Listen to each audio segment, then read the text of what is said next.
Anything that you speak, నీ నోటితో నువ్వు పలుకుచున్న మాట, do you really believe what you said now? నువ్వు చెప్పిన మాట నిజంగా నమ్ముతున్నావా? నువ్వు నమ్మితే మాట్లాడు, నమ్మకపోతే మాట్లాడు. ఇది ఈసారి ఇంటర్వ్యూలో అవదన్నా, డూ యూ బిలీవ్ ఇట్? నమ్ముతున్నావా? లేకపోతే ఈసారి ఇది జరిగేటట్టుగా లేదన్నా. మీరు దేని గురించి మాట్లాడతారో అది జరుగునట్లుగా మీ మాట licence. Your word is a licence for everything that you speak to happen. నీ జీవితంలో జరుగునట్లుగా. చాలామంది అంటారు, అమ్మో ఇది నేను చేయలేనేమో. You have given licence. ఇది నా వలన కాదేమో. You have given licence. ఇది కష్టమే. నేను చెప్తాను, అది నీ కంటికి కష్టతరంగా కనిపించింది, అది అసాధ్యమని కనిపించింది.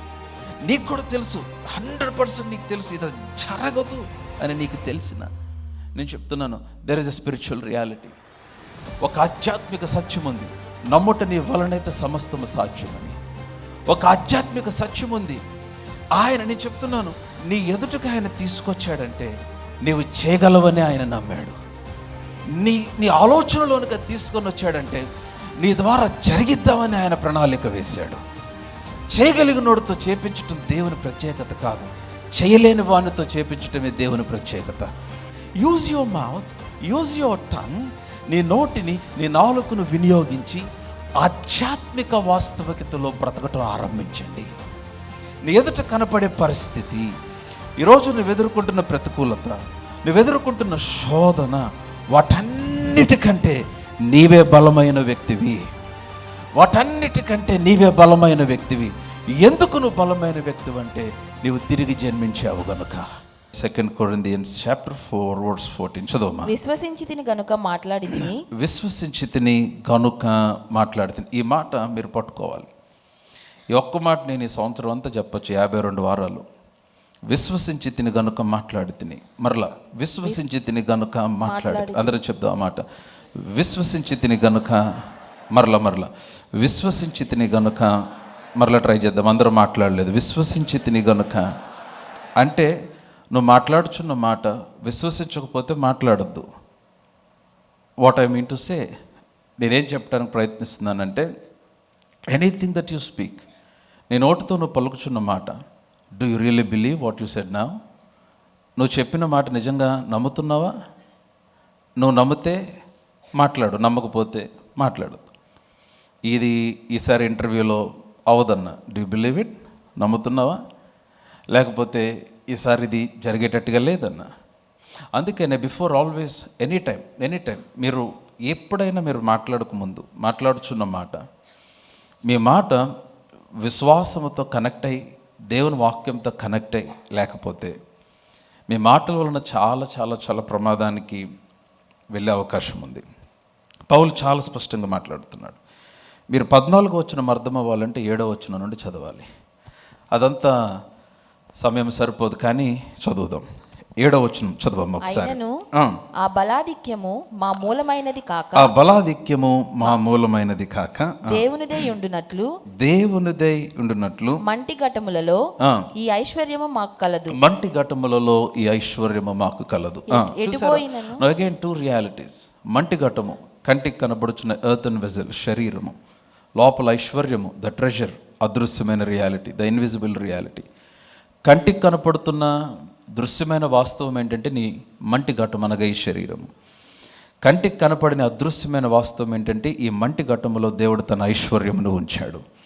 ఐశ్వర్యమే పరిశుద్ధాత్మ దేవుడు. చదవమ్మా, కంటిన్యూ రీడింగ్. ఎటుపోయినను శ్రమపడుచున్నను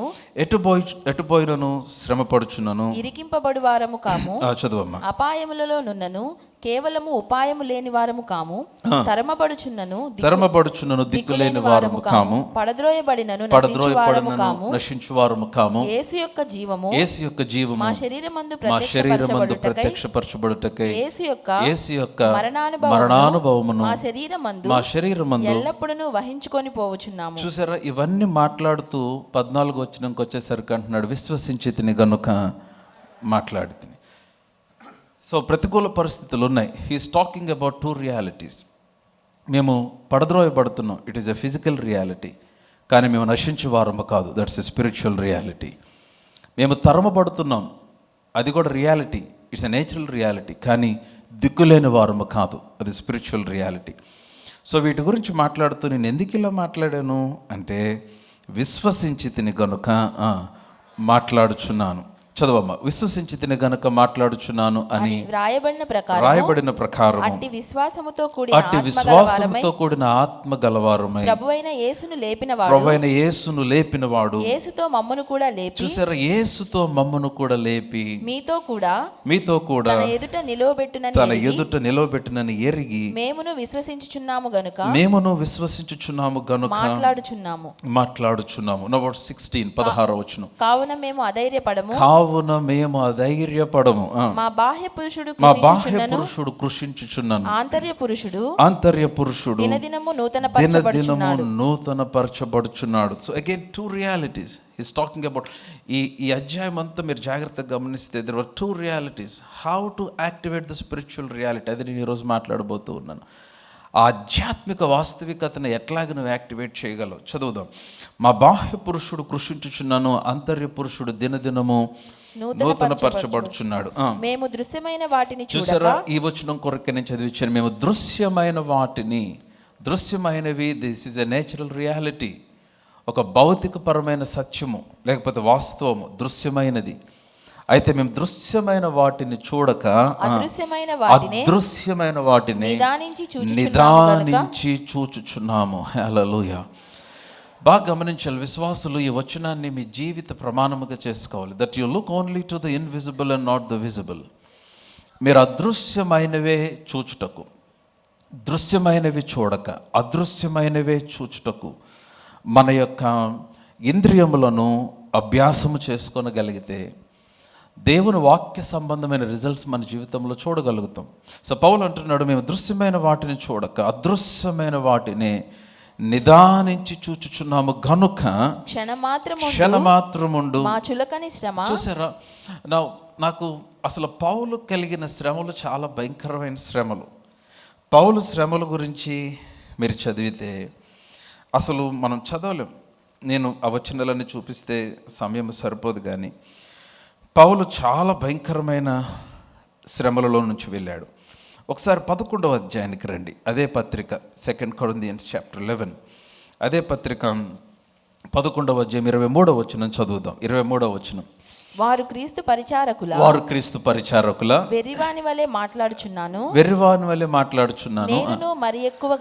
నేనును మరి ఎక్కువగా క్రీస్తు పరిచారకుడను మరి విశేషముగా ప్రయాసపడితిని మరి అనేక పర్యాయములు చెరసాలలో ఉంటిని. చూసారా, విశేషముగా ప్రయాసపడితిని, అనేక పర్యాయములు చెరసాలలో ఉంటిని, అపరిమితముగా చూసారా, ఎన్ని దెబ్బలు లెక్కలేదు, అపరిమితముగా దెబ్బలు తింటిని, అనేక మార్లు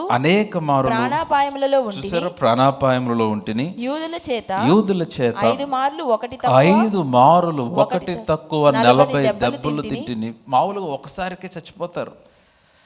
ఎందుకంటే యూదుల దెబ్బలు చాలా భయంకరంగా ఉంటాయి. ఒకటి తక్కువ 40 దెబ్బలు 5 మార్లు తింటిని. ముమ్మారు బెత్తములతో కొట్టబడి తిని, ఒకసారి రాళ్లతో కొట్టబడి తిని, ముమ్మారు ఓడ పగిలి శ్రమపడి తిని, ఒక రాత్రింబగళ్ళు సముద్రములో గడిపి తిని, అనేక పర్యాయములు ప్రయాణముల వలనను నదుల వలనైన ఆపదలోను దొంగల వలనైన ఆపదలలోను స్వజనుల వలనైన ఆపదలలోను అన్యజనుల వలనైన ఆపదలలోను పట్టణములో ఆపదలు అరణ్యములో ఆపదలు సముద్రములో ఆపదలు కపట సహోదరులు వీళ్ళు భయంకరమైన ఆపద. వీళ్ళు కపట సహోదరుల వలన ఆపదలలోను ఉంటిని. See how many kinds of trials that Paul had been through. ఈ భయంకరమైన శ్రమలు వీటన్నిటిలో నుంచి పౌలు వెళ్ళి ఏమంటాడంటే 18వ వచనంలో, ఇందాక వచ్చేసిన 4వ అధ్యాయం, క్షణమాత్రముండు మా చులకని శ్రమ.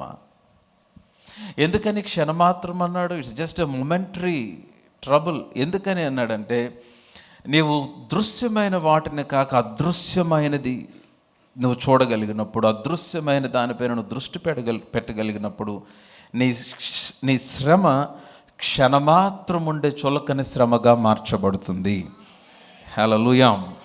సో దృశ్యమైనవి కాక అదృశ్యమైనవి నిదానించి చూచున్నాము గనుక క్షణమాత్రముండు మా చులకని శ్రమ మా కొరకు అంతకంతకు ఎక్కువగా నిత్యమైన మహిమ భారమును కలుగ చేయుచున్నది. హల్లెలూయా.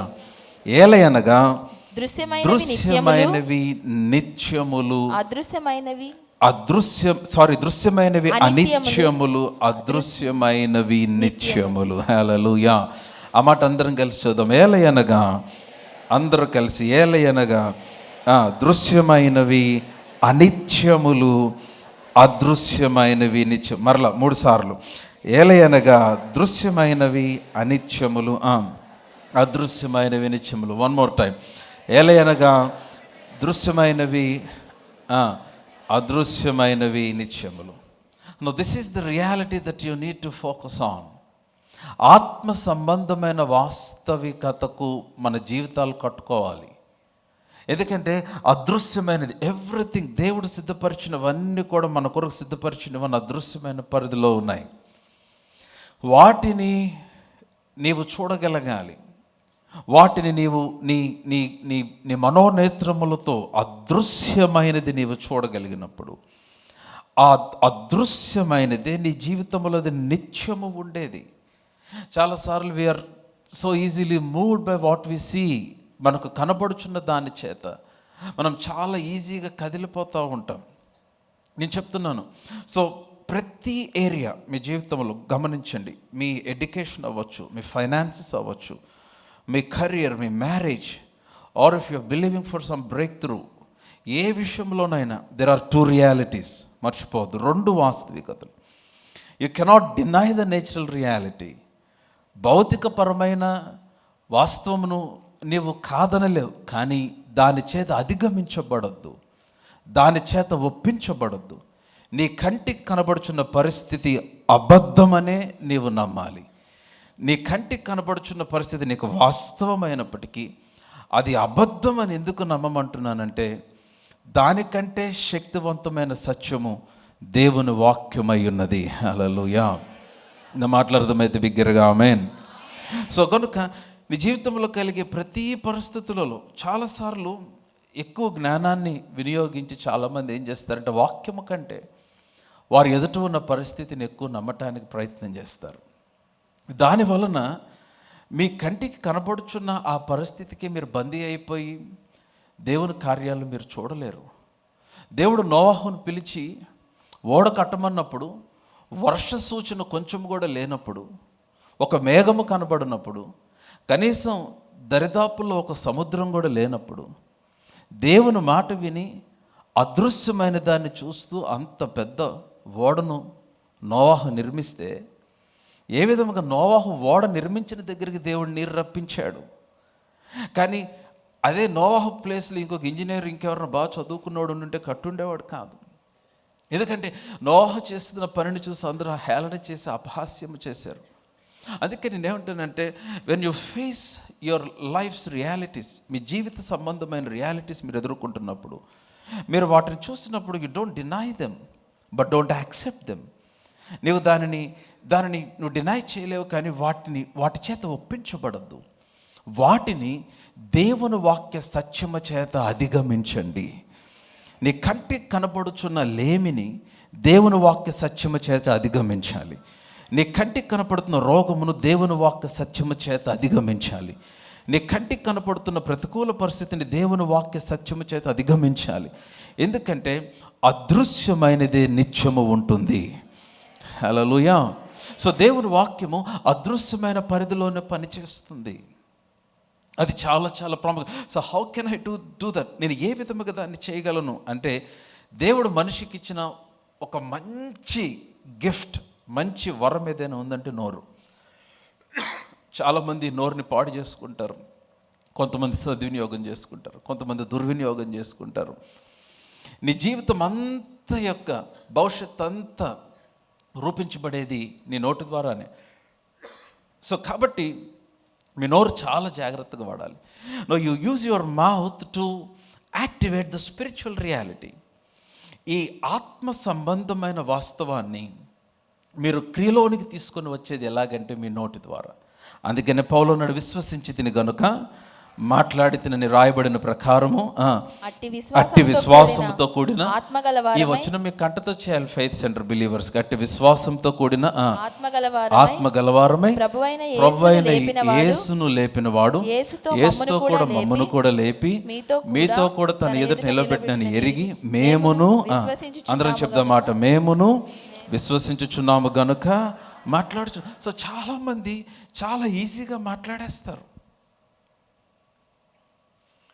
ఎప్పుడైనా అవకాశం ఉంటే బ్రదర్ రాజేంద్ర గారి సాక్ష్యాన్ని మీకు చెప్పిస్తా, లేదంటే బ్రదర్ చెప్పడానికి మొహమాట ఉంటే రాసిమని అడుగుతాను. Maybe I will read it out. How God ఏ విధముగా వారి కంటికి కనపడుతున్న పరిస్థితిలో వారి బిజినెస్లో వారిని కలిసిన ప్రతి ఒక్కరు ఇది అవదు అవదు అవదు అవదు అవదు అంటున్న టైంలో వారు దేవుని వాక్యాన్ని పట్టుకొని, దేవుడు వారికి ఇచ్చిన వాగ్దానాన్ని పట్టుకొని వారు కోల్డ్ స్టోరేజ్ అంతా వాగ్దానాన్ని మాట్లాడుతూ తిరిగేవారని నాకు చెప్పారు. రోజు మార్నింగ్ వెళ్ళినప్పుడు ఏ విధంగా వాక్యాన్ని వారు మాట్లాడి ఎవరికి జరగని కార్యం దేవుడు వారి కొరకు జరిగినట్లుగా చేశాడు ఆయన. హల్లెలూయా. సో ఎందుకని there is a physical reality. కంటి ముందు ఒక వాస్తవం ఉంది, you cannot deny it. But there is also a spiritual reality. ఒక ఆధ్యాత్మిక సత్యం ఉంది. ప్రతిసారి కూడా మీరు గమనించాలి, spiritual reality has more power than the physical reality. ఆత్మ సంబంధమైన సత్యమునకే భౌతికపరమైన వాస్తవమున కంటే కూడా అత్యధికమైన బలము ఉంటుంది. నీవు దానిని క్రియలోనికి తీసుకురావటం నేర్చుకోగలిగితే నీ జీవితంలో ప్రభుత్వం చెప్పినట్టు ఈ లోక సంబంధమైన కుల సంస్థలు, లేకపోతే ఈ క్యాస్ట్ సిస్టమ్స్, లేకపోతే ఇవన్నీ చెప్పినట్లుగా కాదు, నీవు విశ్వసించినట్లుగా, నీవు పలికినట్లుగా దేవుడు నీకు ఇచ్చిన వాగ్దానమును బట్టి నీ జీవితంలో దేవుని కార్యములు నిశ్చయముగా చూస్తావు. Where everybody is seeing scarcity you will see abundance. ఎక్కడ అందరూ కొరతను చూస్తారో అక్కడ నీవు సమృద్ధిని చూస్తావు. ఎవరు మిగిలిన వారందరూ ఎక్కడ రోగమును చూస్తారో అక్కడ నువ్వు స్వస్థతను చూస్తావు. ఎవరు మరణమును చూస్తారో అక్కడ నీవు జీవమును చూస్తావు. ఎవరు కృంగుదలను చూస్తారో అక్కడ నీవు అభివృద్ధిని చూస్తావు. లోకమునకు జరిగినట్లుగా నీకు జరగాల్సిన అవసరం లేదు. లోకము ఇబ్బంది పడినట్లుగా నువ్వు ఇబ్బంది పడాల్సిన అవసరం లేదు. ఎందుకనంటే we move by spiritual realities. మనం ఆత్మ సంబంధమైన వాస్తవముల చేత నడిపించబడువారమై ఉన్నాము. సో గనుక క్షణమాత్రముండు ఈ చులకని శ్రమ. ఎందుకు క్షణమాత్రముండు చులకని శ్రమగా మార్చబడిందంటే I don't focus on what I'm seeing. చాలాసార్లు మనకు జరిగే సమస్యను గురించి ఎక్కువ మాట్లాడి ఆ సమస్యకు ఎక్కువ అవకాశం ఇస్తాం. నేను చెప్తున్నాను, మీరు దేని గురించి మాట్లాడతారో అది జరుగునట్లుగా మీ మాట licence. Your word is a license for everything that you speak to happen. నీ జీవితంలో జరుగునట్లుగా. చాలామంది అంటారు, అమ్మో ఇది నేను చేయలేనేమో, యూ హ్యావ్ గివెన్ లైసెన్స్. ఇది నా వలన కాదేమో, యూ హ్యావ్ గివెన్ లైసెన్స్. ఇది కష్టమే. నేను చెప్తున్నాను, అది నీ కంటికి కష్టతరంగా కనిపించిన, అది అసాధ్యమని కనిపించిన, నీకు కూడా తెలుసు, 100% నీకు తెలుసు ఇది జరగదు అని నీకు తెలిసిన, నేను చెప్తున్నాను, there is a spiritual reality. ఒక ఆధ్యాత్మిక సత్యం ఉంది, నమ్ముట నీ వలనైతే సమస్తము సాధ్యమని. ఒక ఆధ్యాత్మిక సత్యం ఉంది. నేను చెప్తున్నాను, నీ ఎదుటకు ఆయన తీసుకొచ్చాడంటే నీవు చేయగలవని ఆయన నమ్మాడు. నీ ఆలోచనలోనికి తీసుకొని వచ్చాడంటే నీ ద్వారా జరిగిద్దామని ఆయన ప్రణాళిక వేశాడు. చేయగలిగినోడితో చేపించటం దేవుని ప్రత్యేకత కాదు, చేయలేని వానితో చేపించటమే దేవుని ప్రత్యేకత. అందుకని నిన్ను ఏర్పాటు చేసుకున్నాడు ఆయన. హల్లెలూయా. నేను మొట్టమొదటిసారి ఈ ప్లేస్కి వచ్చినప్పుడు, ఈరోజు అనగా నిన్నటికి ఈ ప్లేస్ ఇనాగ్రేట్ చేసి 3 సంవత్సరాలు పూర్తి చేసుకున్నాను దేవుని కృపను బట్టి. 2023 ఏప్రిల్ 25వ తేదీ ఈ ప్లేస్ ఇనాగ్రేట్ చేశాం. ఇక్కడికి వచ్చినప్పుడు ఫిబ్రవరి నెల టైంలో 2023వ సంవత్సరంలో 22వ సంవత్సరంలో ఈ ప్లేస్ చూడగానే, ఈ ప్లేస్ అంతా చూడగానే ఇదంతా ఒక ఖాళీ, ఏముండదు, ఇదంతా ఒక చిన్న స్కెల్టన్, 4 గోడలు ఉండే అంతే, మధ్యలో రాడ్స్ ఉండే, పైన ఆ ట్రస్లు రేకులు కనిపిస్తూ ఉండే అంతే. ఈ స్థలం చూడగానే నాకు ఫస్ట్ వచ్చిన ఆలోచన భయం. నేను భయపడ్డాను, ఇంత స్థలం మనం తీసుకోగలమా? ఇంత స్థలం మనం చేయగలమా? నేచురల్గా చూస్తే 100% నేను చేయలేను. 100% దాని కొరకు కావాల్సిన ఒక్క రూపాయి నా దగ్గర లేదు. కానీ there is a spiritual reality, ఒక ఆధ్యాత్మిక సత్యం ఉంది. దేవుడు ఈ స్థలము నా ఎదుటికి తీసుకొని వచ్చాడంటే అది నా ద్వారా జరిగిద్దామని ఆయన ఆలోచించాడు. ఈ స్థలము మన ఆలోచనలోకి తెచ్చాడంటే ఆయన చేద్దాం అనుకుంటున్నాడు. So God is looking for somebody who can agree with his mind. తన మనసుతో ఏకీభవించే ఒకడు కొరకు ఆయన చూస్తున్నాడు. ఆయన ఆలోచనలు భూమి కంటే ఆకాశం ఎంత ఉన్నతమో అంత ఎత్తైన ఆలోచనలు. ఆయన మార్గములు భూమి కంటే ఆకాశం ఎంత ఉన్నతమో అంత గొప్ప మార్గములు. నాకులాగా ఆలోచించేవాడు ఎవరైనా ఉన్నారా? నా ఆలోచనలతో ఏకీభవించే వాళ్ళు ఎవరైనా ఉన్నారా? God is looking. ఆయన ఆలోచనలు ఆయన వాక్యములో మనకు కనిపిస్తాయి. నీవు ఏకీభవించినప్పుడు ఆ ఆలోచనలు మన జీవితంలో దేవుడు మన ద్వారా నెరవేర్చడం మనం చూడగలుగుతాం. Hallelujah. So my point is, use your mouth, use your tongue. నీ నోటిని, నీ నాలుకను వినియోగించి ఆధ్యాత్మిక వాస్తవికతలో బ్రతకటం ఆరంభించండి. నీ ఎదుట కనపడే పరిస్థితి, ఈరోజు నువ్వు ఎదుర్కొంటున్న ప్రతికూలత, నువ్వు ఎదుర్కొంటున్న శోధన, వాటన్నిటికంటే నీవే బలమైన వ్యక్తివి. వాటన్నిటికంటే నీవే బలమైన వ్యక్తివి. ఎందుకు నువ్వు బలమైన వ్యక్తివి అంటే నీవు తిరిగి జన్మించావు గనుక.